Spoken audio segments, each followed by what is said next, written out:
Okay, back again for more Curse of Strahd, another discussion on one of my favourite adventures. This is a Dungeon Master guide, not a player guide, so if you're showing up to sort of get an idea of the adventure, the wrong adventure for you. So this is really for a Dungeon Master rather than somebody playing in the Curse of Strahd. Okay, so hopefully my latency, I found my settings for the last stream was actually a bit out of kilter, so it should be a lot better this time around, which I'm hoping that's going to be the case. You'll find that I put the start time for this down in the description. It will go unlisted, which means that eventually the video is going to be inaccessible unless you go through your notifications. I do make it available to patrons who can access it. I'll just get rid of this. This seems to be working fine. You'll let me know if there's any problems with buffering or lag or sound issues or so forth. Please let me know before we start or before I start. Now, if you haven't been part of my live streams before, normally what I do is I present everything first and then I open it up for questions and answers at the end. I'm going to follow the same format as before. I think that seems to have worked pretty well. I haven't seen anybody mention that there is any problems in terms of the live stream, but I am noticing that there are some sort of slowdown issues, which means that YouTube must be doing something peculiar today, I would imagine. Okay, so sit back, get yourself a drink, some food, settle down, whatever you're currently doing, if you're driving to work or you're still at work, and we'll have a discussion about Rose and Thorn. Ha! That's right, Rose and Thorn.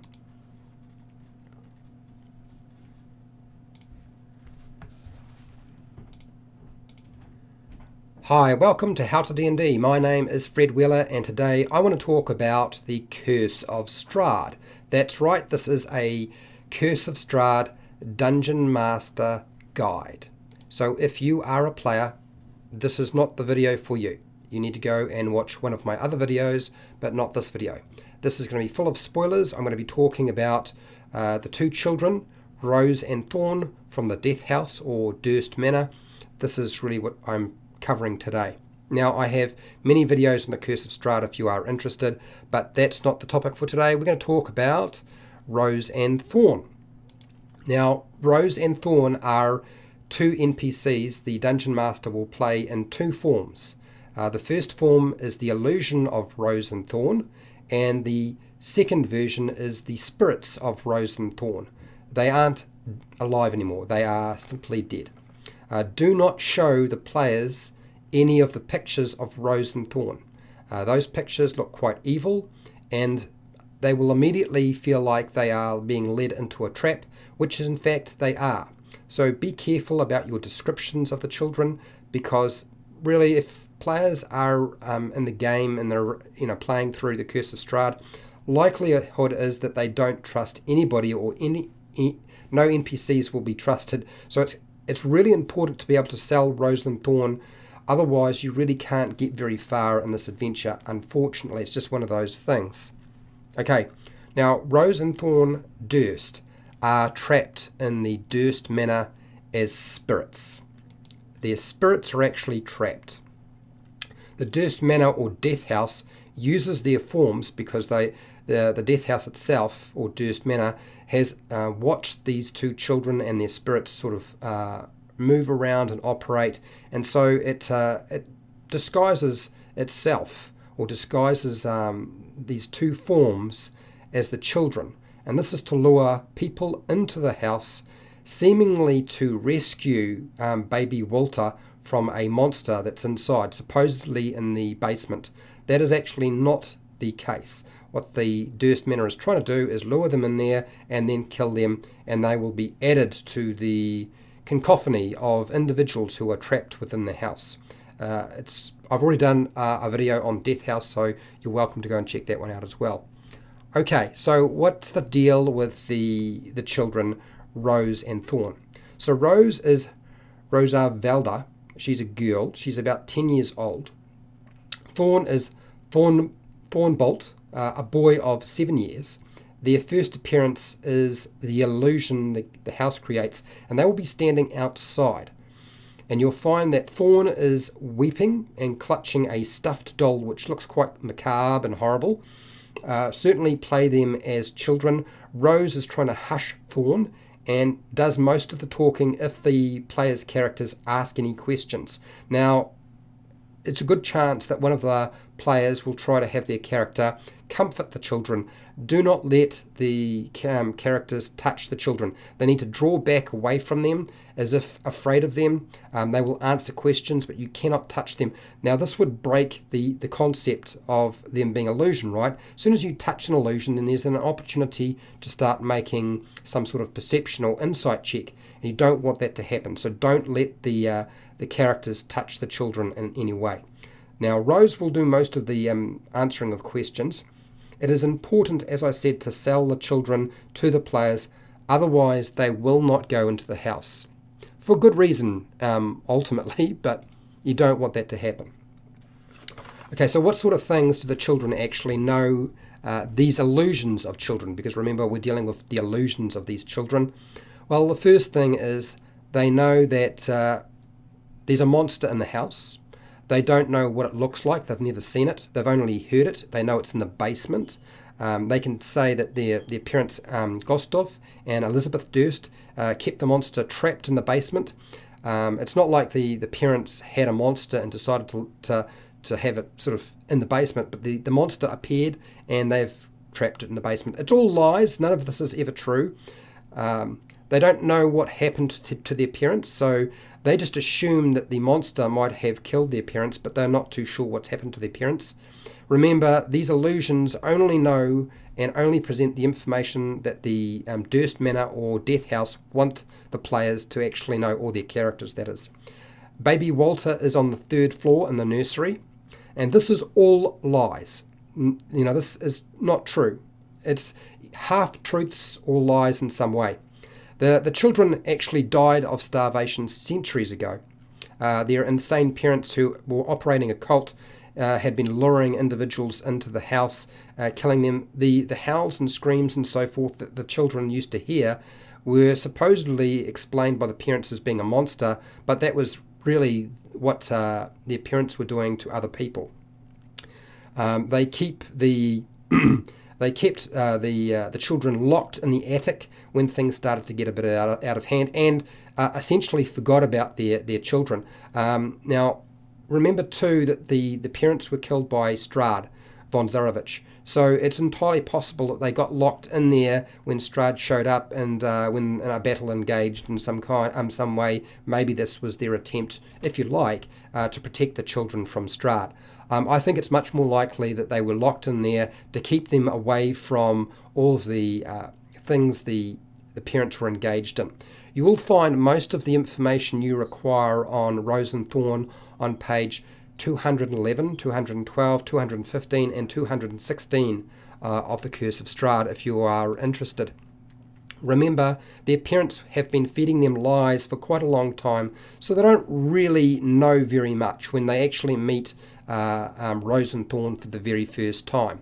So Rose and Thorn, their skeletons and their ghosts are in the children's room, which is area 20. And the skeletons will be sort of just laying there as if they had sort of been lying back and eventually perished. This is what has happened. They had starved to death.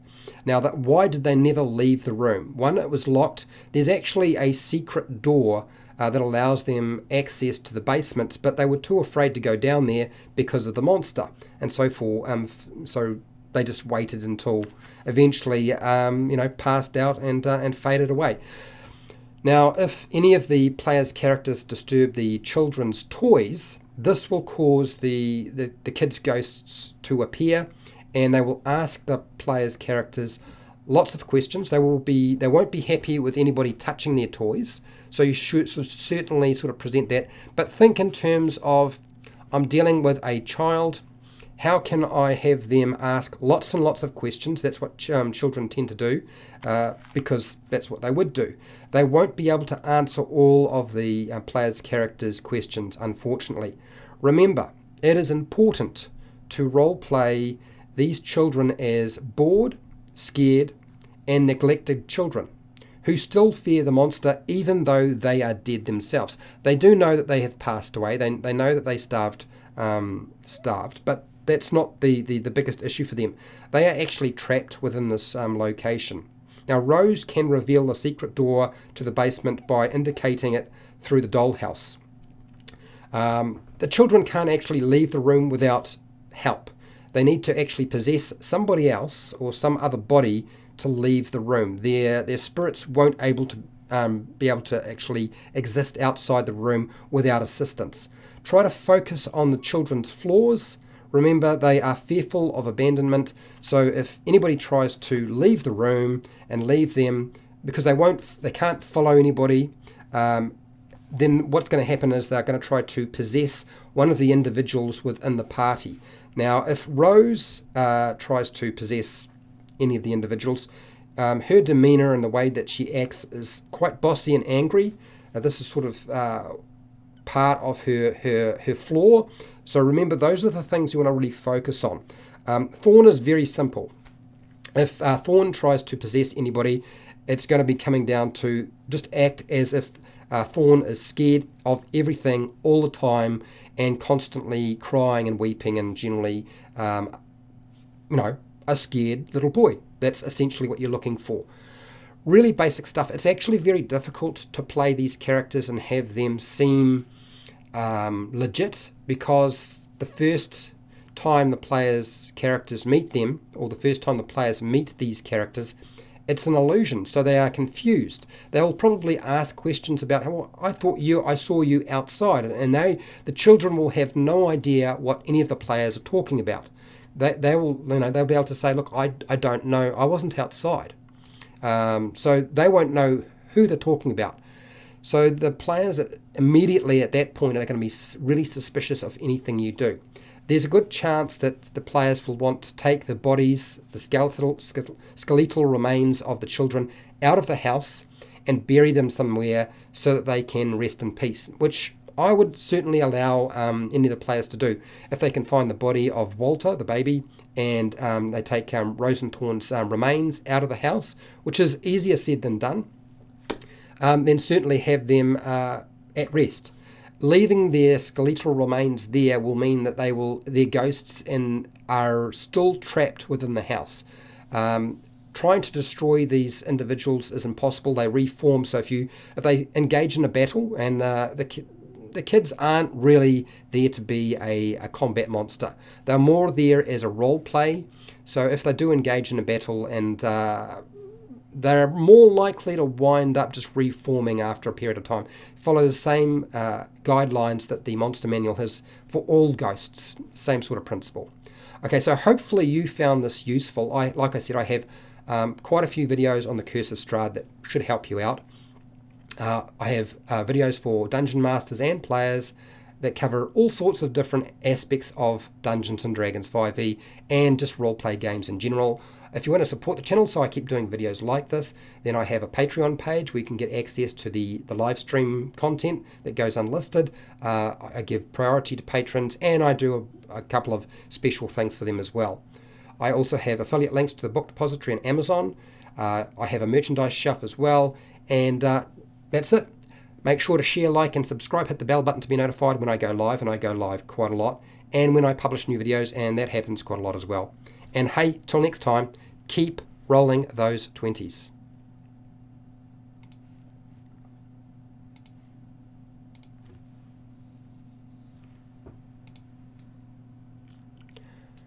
I'm not gone. Start throwing out your questions. I'm grabbing my glasses. We'll go to my face in a second.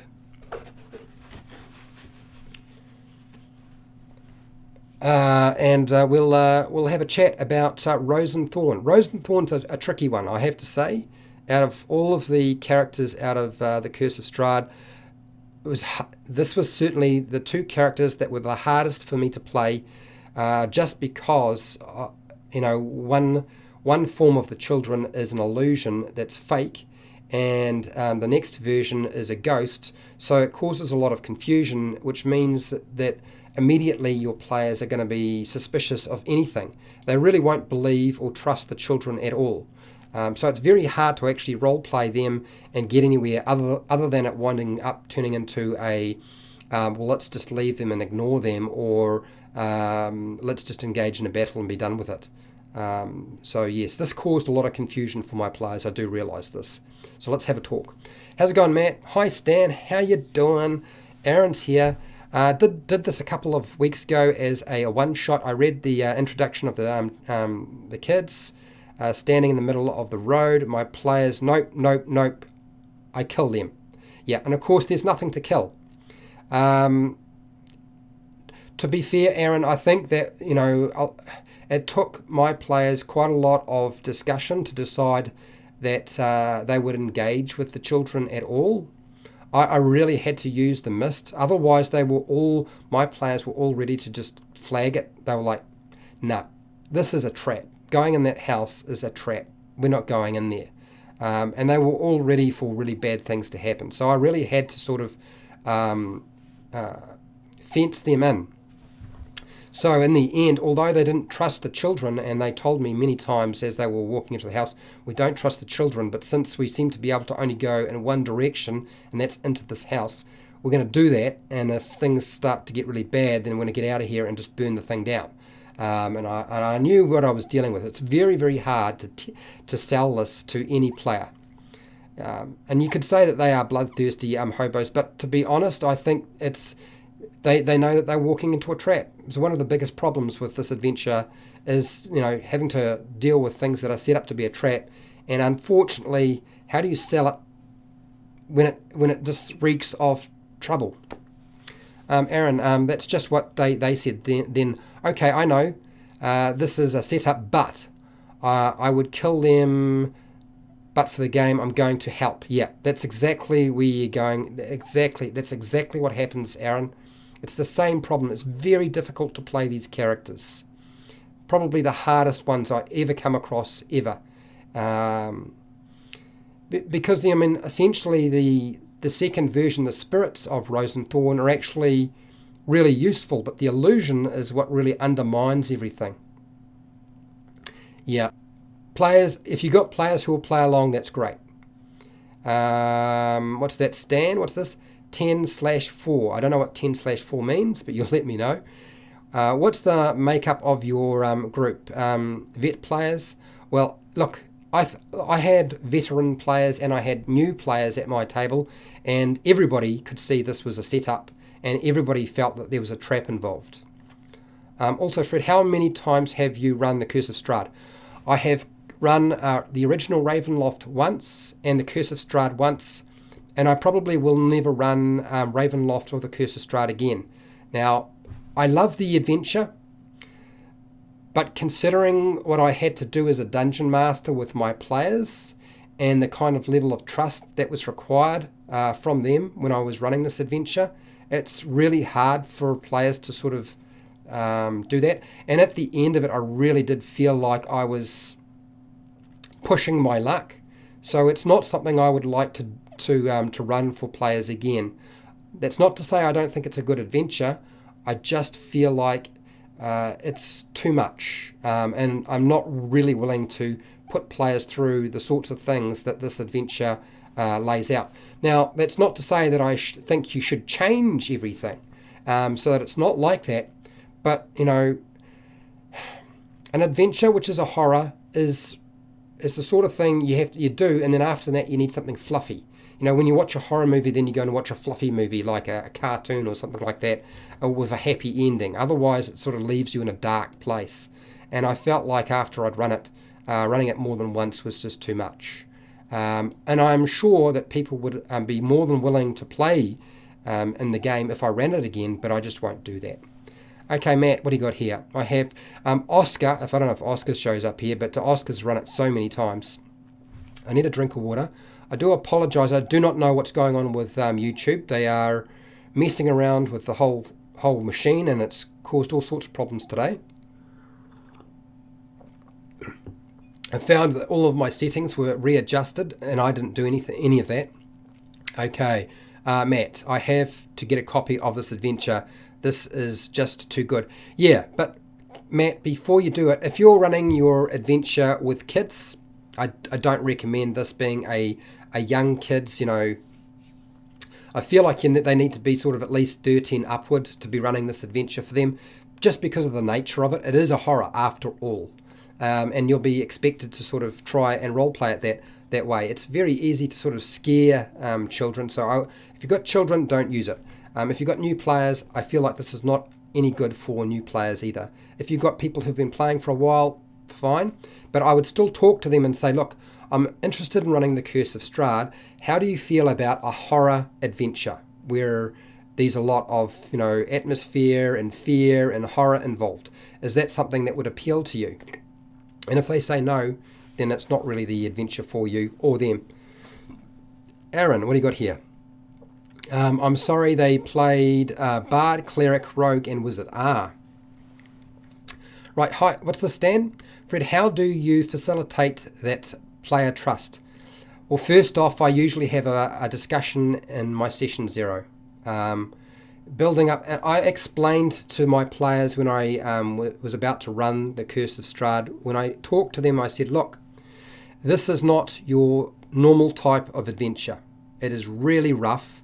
There's going to probably be a lot of character death, and if you do have a character die, I'm going to have your character continue playing in the game, but it will come back in some sort of horrible form, or I'm going to use dark gifts, and there will be consequences that you'll have to unravel, but they will be things that you can work through over time. You can unravel the issues that have occurred. I explained to them that there wouldn't necessarily be a lot of combat, so they could expect quite a lot of role play. I took a lot of the encounters in the adventure and I did not run them as a combat encounter. I ran them as a roleplay encounter.